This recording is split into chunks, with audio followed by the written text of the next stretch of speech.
હવામાન વિભાગે ચોમાસાને લઈને નિવેદન આપ્યું છે। તેમણે કહ્યું કે દેશમાં સમય કરતા પહેલા ચોમાસું આવ્યું છે।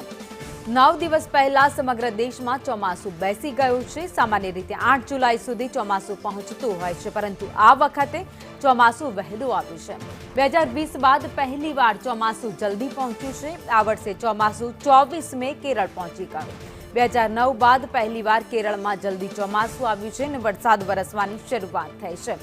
આઈએમડીએ દેશમાં 106% વરસાદની આગાહી કરી છે, એટલે કે આ વખતે દેશમાં ચોમાસું આવ્યું ત્યારથી લઈને આખી સિઝન પૂરી થશે ત્યાં સુધી 100% પૂરેપૂરો વરસાદ સિઝનમાં વરસવાનો છે।